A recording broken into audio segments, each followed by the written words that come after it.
En août 1942, sur une plage française, 27 chars britanniques furent détruits en moins de 3 heures sans avoir franchi la première ligne allemande. Ils n'avaient pas été coulés par des obus, ni détruits par des mines. Ils avaient été arrêtés par des galets. Le char le plus blindé de l'armée britannique était mort immobile sur une plage de France sous les yeux des habitants de Dieppe qui regardaient depuis leurs fenêtres.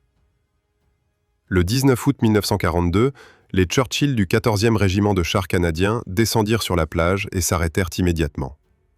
Les chenilles creusaient dans les galérons sans trouver de prise. Les moteurs rugissaient, les galets s'accumulaient devant les patins et les 27 machines restèrent là, immobiles, parfaitement visibles. Les artilleurs allemands n'eurent pas besoin de viser avec précision. En 2 heures et 53 minutes, les 27 chars furent détruits ou abandonnés. Aucun n'atteignit la route côtière. Les habitants de Dieppe virent tout. Ce qu'ils virent traversa les réseaux de la résistance française en quelques jours. Les rapports décrivirent la scène avec une précision froide. Les chars britanniques n'avaient pas combattu, ils avaient simplement cessé d'exister sur le sol de France. Pour les Français qui attendaient la libération, Dieppe fut la preuve que même les meilleures machines des Alliés pouvaient être vaincues par la géographie d'une plage normande. Le rapport officiel remis au War Office le 26 août conclut que le Churchill présentait des défauts de conception fondamentaux. Le général Sir Bernard Paget demanda l'arrêt du programme. La logique était impeccable, les faits étaient clairs. C'est à ce moment précis que le Premier ministre britannique prit la plume. La lettre de Winston Churchill au ministre de la Guerre Sir James Grigg, datée du 31 août 1942, fut déclassifiée après la guerre et devint l'un des documents les plus cités de l'histoire du programme. Churchill y écrivit qu'il éprouvait un malaise personnel à porter le même nom qu'une machine aussi décriée. Puis, dans le paragraphe suivant, il ordonnait la poursuite du programme et la production de 5000 unités supplémentaires. Pas de comité d'évaluation. Un homme, une décision, contre toute la logique institutionnelle de son propre ministère. Sa justification tenait en une phrase. La défaillance était celle du terrain, pas de la machine. Vauxhall Motors reçut les nouvelles spécifications en septembre 1942. Les ingénieurs corrigèrent la transmission, le moteur Bedford, les patins de chenilles. En novembre, les premières Churchill Mark III furent chargées sur des transports à destination de l'Algérie. Les équipages embarquaient sur des machines que leur propre gouvernement avait failli supprimer 3 mois plus tôt. Dans les montagnes du nord de la Tunisie, le 19e corps français du général Juin attendait des renforts en regardant les crêtes que tenaient les Allemands depuis des semaines. La dorsale tunisienne transforme chaque kilomètre de progression en un problème distinct. Les routes n'étaient souvent que des pistes de terre battue qui devenaient impraticables dès les premières pluies de novembre. Les Sherman américains s'embourbaient. Les Valentines britanniques avançaient mieux, mais offraient une protection insuffisante. Dans ce paysage conçu pour punir les machines rapides et récompenser les machines robustes, les Churchill avancèrent. Le général Juin commandait le 19e corps depuis Alger, tirailleurs algériens, goumiers marocains, spahis. Des soldats africains pragmatiques, sans illusion sur la valeur du matériel. Ils regardèrent les Churchill avec le même scepticisme que tout le monde partageait en novembre 1942. Ils savaient ce qui s'était passé à Dieppe. Le premier engagement significatif eut lieu le 18 décembre, à Medjez El Bab. Les PAC 40 allemands tiraient en tir plongeant depuis les hauteurs, la configuration la plus défavorable pour n'importe quel blindé. Les Valentines avaient perdu 6 machines en 1 heure sur ce même secteur 3 jours plus tôt. Les Churchill avancèrent lentement, changeant de direction toutes les 100 mètres. 3 reçurent des impacts directs. Aucun ne s'arrêta. Les obus de 75 mm frappaient le toit du moteur et les flancs supérieurs, où le blindage de 89 mm tenait. L'officier de renseignement de Juin, le commandant Henri Desmarais, résuma le rapport britannique en une phrase dans le journal opérationnel du 19e corps. Les chars lourds britanniques ont subi 3 impacts de 75 mm sans perdre leur capacité de combat. Juin lut cette ligne, la relut et demanda confirmation. La confirmation arriva avec un rapport photographique des impacts. Les marques d'obus étaient visibles. La coque était intacte. Juin convoqua Desmarais et lui posa une seule question. Est-ce que ces machines peuvent monter sur les crêtes que nous devons prendre? Le 14 février 1943, Rommel lança ses blindés vers le col de Kasserine. Les Panzer IV frappèrent les positions américaines sur un front de 20 km. Les Sherman prirent feu avec une régularité qui devint visible depuis les positions d'observation françaises. Les servants des PAC-40 tiraient à 800 mètres et les Sherman s'arrêtaient. Certains brûlaient en moins de 2 minutes. En 6 heures, le deuxième corps américain perdit 83 chars et recula de 50 km. Ce fut la plus grande défaite de l'armée américaine en Afrique du Nord.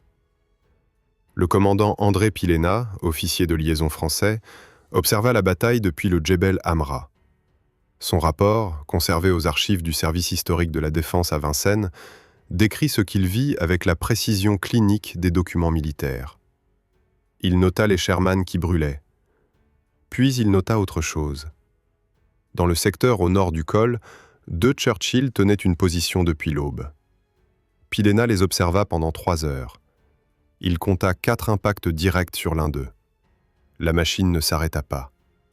Elle continua de tirer, continua de se déplacer par courts mouvements pour modifier son angle d'exposition, continua d'exister dans un paysage où les Sherman cessaient d'exister au premier contact sérieux. Pilena écrivit une phrase soulignée en rouge par un officier de l'état-major de Juin lors de la lecture. Le char lourd britannique a démontré sous le feu une capacité de survie que nos propres équipages n'avaient pas observée depuis les combats de chars de 1918. Un officier formé à Saint-Cyr n'avait pas de référence plus récente pour décrire ce qu'il voyait. Rommel n'entra pas dans Tala. 6 Churchill avaient tenu l'entrée de la ville pendant 4 heures, reçu 11 impacts de 75 mm et 2 impacts de 88 mm, perdu 2 machines, et arrêté une offensive qui menaçait l'ensemble du dispositif allié en Tunisie centrale. Dans les rapports de la 5e armée blindée allemande, une mention précise apparaît. La résistance des chars lourds britanniques dans le secteur nord a contraint à réviser les calculs de percée initiaux. Berlin envoya une nouvelle doctrine anti-chars aux unités en Tunisie, engager les Churchill exclusivement avec le canon de 88 mm ou à moins de 500 mètres avec le PAC-40. Cette doctrine supposait que les servants allemands auraient toujours le choix de la distance et de l'arme. Sur les pentes du Djebel Hang, 2 mois plus tard, ils n'auraient ni l'un ni l'autre. La colline que les Britanniques appelaient Longstop Hill commandait la vallée de la Medjerda sur 20 km dans les 2 directions. Quiconque la tenait la route de Tunis. Les Allemands l'avaient prise en premier et avaient eu 4 mois pour la fortifier. Depuis décembre 1942, la colline avait absorbé des régiments entiers. Les Coldstream Guards avaient perdu plus de 500 hommes en 4 jours lors des combats de Noël pour une position qu'ils ne purent pas conserver. Le consensus tactique était unanime. Les pentes étaient impraticables pour des chars. La colline était une affaire d'infanterie. L'infanterie continuait de mourir. Le brigadier Charles Dunphy, 42 ans, commandant de la 26e brigade blindée, reçut l'ordre de préparer l'opération le 8 avril. Quand il lut les rapports concluant à l'impraticabilité des pentes, il fit ce qu'aucun officier précédent n'avait fait. Il monta dans un Churchill et alla voir par lui-même. Le 10 avril, sous un feu de harcèlement allemand, il conduisit une reconnaissance le long du pied de la colline, remontant les ravins secondaires, évaluant les angles réels plutôt que les angles estimés depuis les cartes. Ce que Dunphy découvrit contredisait tous les rapports précédents. Les angles étaient difficiles, entre 28 et 32 degrés sur les passages les plus raides, mais le Churchill les franchissait. L'assaut commença le 22 avril à 5h30. Dunphy était dans le premier char de la première vague. Les machines montèrent à 6 km à l'heure, les moteurs Bedford poussaient à leur limite thermique, les chenilles cherchant appui sur chaque aspérité. Les servants allemands des PAC-40 avaient leurs canons orientés vers la vallée. Leur doctrine, révisée par Berlin après Tala, supposait des engagements à 800 mètres minimum sur terrain plat. Elle ne prévoyait pas des chars apparaissant depuis le flanc, en contrebas immédiat des positions, à 150 mètres, sur des angles pour lesquels les affûts n'avaient pas été repositionnés. Quand les servants allemands virent les Churchill émerger de la végétation à mi-pente, Plusieurs canons étaient dans des positions qui rendaient le tir direct impossible sans manœuvrer manuellement les affûts, une opération de plusieurs minutes sous le feu. À 9h17, les premiers Churchill atteignirent le plateau sommital. L'infanterie allemande se retrouva face à des machines qu'aucune de ses armes légères ne pouvait arrêter, arrivant depuis un angle que toute la doctrine défensive avait déclaré impossible. À 11h, la colline était aux mains des Britanniques. Le lieutenant Peter Vaux, aide de camp de Dunphy, nota l'heure dans son carnet et ajouta une observation hors format réglementaire. Les Allemands avaient défendu cette colline depuis 132 jours. Il avait fallu 4h30 au Churchill pour en finir. Le capitaine René Delorme, observateur français, transmit son rapport à Juin dans l'après-midi. Il décrivit l'ascension des Churchill, la lenteur délibérée, l'absence totale de précipitation, et conclut par une question adressée à l'état-major. Était-il possible qu'une machine conçue pour être lente soit en réalité optimisée pour un type de combat que les doctrines modernes avaient cessé de prendre au sérieux? Juin lut ce rapport le soir même. Il ne répondit pas à la question de Delorme. Перед тем, как начать, уточняющий вопрос. 30 тысяч символов на 5 частей – это примерно 6 тысяч на каждую. Это практически то же самое, что уже написано.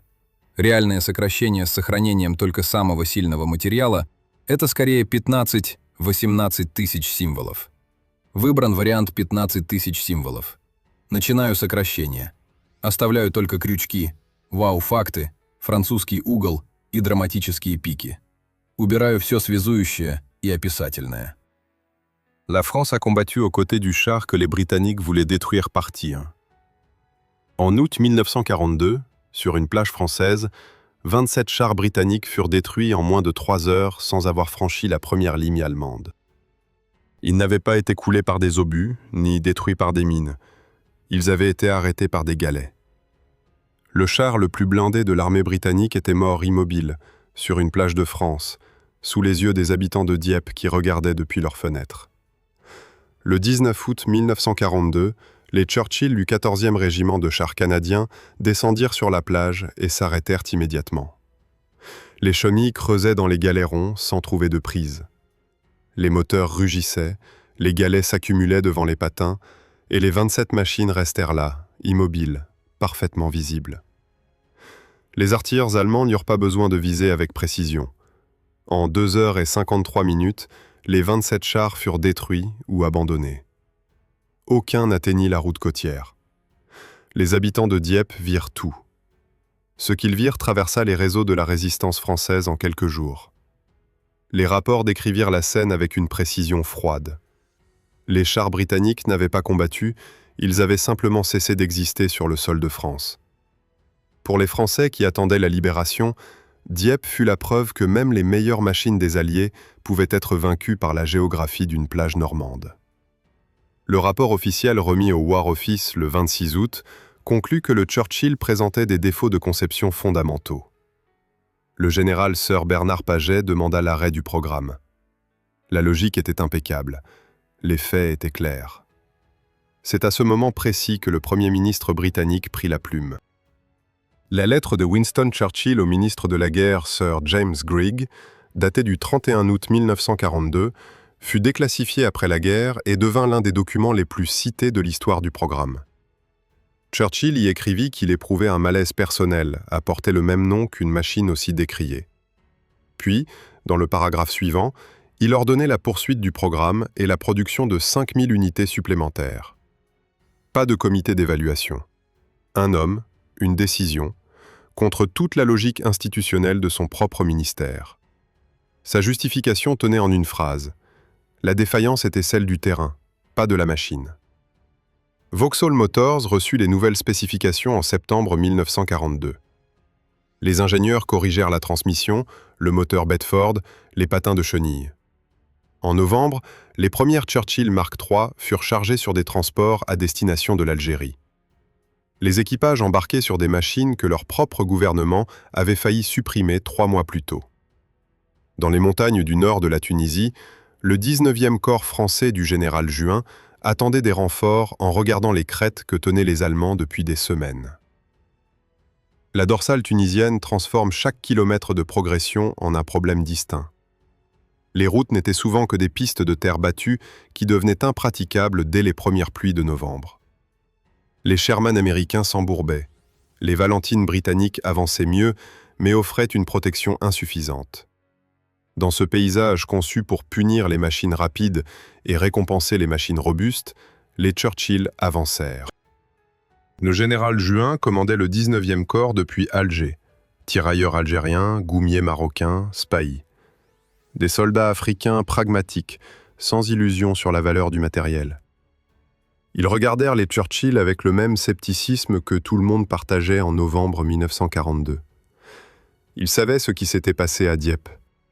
Le premier engagement significatif eut lieu le 18 décembre, à Medjez El Bab. Les PAC 40 allemands tiraient en tir plongeant depuis les hauteurs, la configuration la plus défavorable pour n'importe quel blindé. Les Valentines avaient perdu 6 machines en 1 heure sur ce même secteur 3 jours plus tôt. Les Churchill avancèrent lentement, changeant de direction toutes les 100 mètres. 3 reçurent des impacts directs. Aucun ne s'arrêta. Les obus de 75 mm frappaient le toit du moteur et les flancs supérieurs, où le blindage de 89 mm tenait. L'officier de renseignement de Juin, le commandant Henri Desmarais, résuma le rapport britannique en une phrase dans le journal opérationnel du 19e corps. Les chars lourds britanniques ont subi 3 impacts de 75 mm sans perdre leur capacité de combat. Juin lut cette ligne, la relut, et demanda confirmation. La confirmation arriva avec un rapport photographique des impacts. Les marques d'obus étaient visibles. La coque était intacte. Juin convoqua Desmarais et lui posa une seule question. Est-ce que ces machines peuvent monter sur les crêtes que nous devons prendre ? Proie. Le 14 février 1943, Rommel lança ses blindés vers le col de Kasserine. Les Panzer IV frappèrent les positions américaines sur un front de 20 km. Les Sherman prirent feu, avec une régularité qui devint visible depuis les positions d'observation françaises. Les servants des PAC 40 tiraient à 800 mètres, et les Sherman s'arrêtaient. Certains brûlaient en moins de 2 minutes. En 6 heures, le 2e corps américain perdit 83 chars et recula de 50 km. Ce fut la plus grande défaite de l'armée américaine en Afrique du Nord. Le commandant André Pilena, officier de liaison français, observa la bataille depuis le Djebel Amra. Son rapport, conservé aux archives du service historique de la défense à Vincennes, décrit ce qu'il vit avec la précision clinique des documents militaires. Il nota les Sherman qui brûlaient. Puis il nota autre chose. Dans le secteur au nord du col, 2 Churchill tenaient une position depuis l'aube. Pilena les observa pendant 3 heures. Il compta 4 impacts directs sur l'un d'eux. La machine ne s'arrêta pas. Elle continua de tirer, continua de se déplacer par courts mouvements pour modifier son angle d'exposition, continua d'exister dans un paysage où les Sherman cessaient d'exister au premier contact sérieux. Pilena écrivit une phrase soulignée en rouge par un officier de l'état-major de Juin lors de la lecture. Le char lourd britannique a démontré sous le feu une capacité de survie que nos propres équipages n'avaient pas observée depuis les combats de chars de 1918. Un officier formé à Saint-Cyr n'avait pas de référence plus récente pour décrire ce qu'il voyait. Rommel n'entra pas dans Tala. 6 Churchill avaient tenu l'entrée de la ville pendant 4 heures, reçu 11 impacts de 75 mm et 2 impacts de 88 mm, perdu 2 machines, et arrêté une offensive qui menaçait l'ensemble du dispositif allié en Tunisie centrale. Dans les rapports de la 5e armée blindée allemande, une mention précise apparaît. La résistance des chars lourds britanniques dans le secteur nord a contraint à réviser les calculs de percée initiaux. Berlin envoya une nouvelle doctrine anti-chars aux unités en Tunisie. Engager les Churchill exclusivement avec le canon de 88 mm ou à moins de 500 mètres avec le PAC 40. Cette doctrine supposait que les servants allemands auraient toujours le choix de la distance et de l'arme. Sur les pentes du Djebel Hang, 2 mois plus tard, ils n'auraient ni l'un ni l'autre. 4. La colline que les Britanniques appelaient Longstop Hill commandait la vallée de la Medjerda sur 20 km dans les deux directions. Quiconque la tenait la route de Tunis. Les Allemands l'avaient prise en premier et avaient eu 4 mois pour la fortifier. Depuis décembre 1942, la colline avait absorbé des régiments entiers. Les Coldstream Guards avaient perdu plus de 500 hommes en 4 jours lors des combats de Noël pour une position qu'ils ne purent pas conserver. Le consensus tactique était unanime. Les pentes étaient impraticables pour des chars. La colline était une affaire d'infanterie. L'infanterie continuait de mourir. Le brigadier Charles Dunphy, 42 ans, commandant de la 26e brigade blindée, reçut l'ordre de préparer l'opération le 8 avril. Quand il lut les rapports concluant à l'impraticabilité des pentes, il fit ce qu'aucun officier précédent n'avait fait.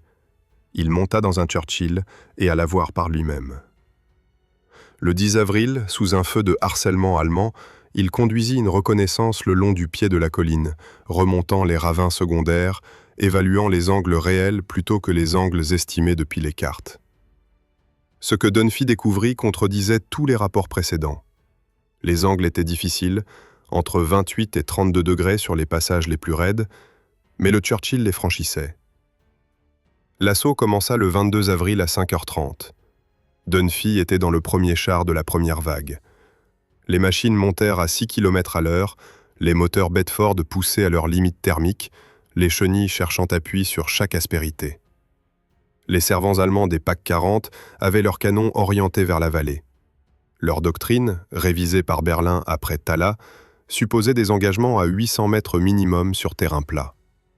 Elle ne prévoyait pas des chars apparaissant depuis le flanc, en contrebas immédiat des positions, à 150 mètres, sur des angles pour lesquels les affûts n'avaient pas été repositionnés. Quand les servants allemands virent les Churchill émerger de la végétation à mi-pente, plusieurs canons étaient dans des positions qui rendaient le tir direct impossible sans manœuvrer manuellement les affûts, une opération de plusieurs minutes sous le feu. À 9h17, les premiers Churchill atteignirent le plateau sommital. L'infanterie allemande se retrouva face à des machines qu'aucune de ses armes légères ne pouvait arrêter, arrivant depuis un angle que toute la doctrine défensive avait déclaré impossible. À 11h, la colline était aux mains des Britanniques. Le lieutenant Peter Vaux, aide de camp de Dunphy, nota l'heure dans son carnet et ajouta une observation hors format réglementaire. Les Allemands avaient défendu cette colline depuis 132 jours. Il avait fallu 4h30 au Churchill pour en finir. Le capitaine René Delorme, observateur français, transmit son rapport à Juin dans l'après-midi. Il décrivit l'ascension des Churchill, la lenteur délibérée, l'absence totale de précipitation, et conclut par une question adressée à l'état-major. Était-il possible qu'une machine conçue pour être lente soit en réalité optimisée pour un type de combat que les doctrines modernes avaient cessé de prendre au sérieux? Juin lut ce rapport le soir même. Il ne répondit pas à la question de Delorme. Partie 5. Le 13 mai 1943, le général von Arnim fut capturé sur une piste du Djebel Zagouin. Son maître de camp avait brûlé les derniers documents 2 heures plus tôt. Sur les côtes du Cap Bon, des dizaines de milliers de soldats marchaient vers les plages pour se rendre. Il n'y avait plus de bateaux. Berlin n'avait pas organisé d'évacuation. 248 000 prisonniers de l'Axe en une semaine. La plus grande capitulation depuis Stalingrad. Le commandant Desmarais rédigea son rapport de fin de campagne le 19 mai. 23 pages. 3 conclusions. Franchissement en terrain montagneux supérieur à tout autre blindé allié. Survivabilité sous le feu significativement supérieure aux Sherman et Valentine. Efficacité inversement corrélée à la vitesse du terrain. Plus le terrain était lent et difficile, plus ces machines étaient efficaces. Juin transmit le document à l'état-major général français avec une note d'une seule phrase. Ce document mérite attention pour les programmes d'équipement futurs. Le rapport fut enregistré, classé et intégré dans une série de documents sur les enseignements de Tunisie. Il n'avait pas de statut particulier dans cette collection. Il dormit dans les archives pendant des années, pendant que la France traversait l'Indochine, Suez, l'Algérie et commençait à réfléchir à son prochain char de combat principal. En 1957, la France et l'Allemagne tentèrent de construire un char commun pour l'OTAN. Les ingénieurs allemands voulaient un blindage frontal lourd, les leçons de 1944 face aux soviétiques. Les ingénieurs français défendirent la philosophie inverse, un char léger, rapide, capable de se soustraire aux tirs plutôt que de les absorber. La mobilité comme protection, la vitesse comme blindage. Les négociations échouèrent en 1963. Chaque pays construisit sa propre machine. La France construisit l'AMX-30, 56 mm de blindage frontal contre 89 mm pour le Churchill 20 ans plus tôt. En 1966, une note interne de la Direction technique des armements conclut que l'AMX-30 était le char de combat principal le moins blindé de l'OTAN.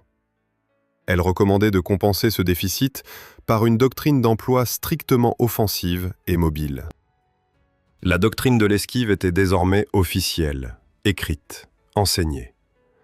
En 1967, des Churchill Mark VII combattirent pour la dernière fois sur le Golan, pente volcanique couverte de basalte, angle de 30 degrés, exactement le terrain pour lequel ces machines avaient prouvé leur valeur en Tunisie 24 ans plus tôt. Les rapports israéliens notèrent que les Churchill avaient franchi des secteurs où les centurions plus modernes avaient eu des difficultés. Après le Golan, les Churchill furent retirés du service. Ces rapports israéliens arrivèrent à Paris en juillet 1967. Ils furent lus par des officiers qui équipaient une armée avec l'AM-10-30. Personne ne rouvrit le rapport des Marais. Il dormait dans les archives depuis 24 ans, dans un classeur portant le numéro d'enregistrement du 22 mai 1943, entre un rapport sur les communications radio et une étude sur la logistique en terrain montagneux.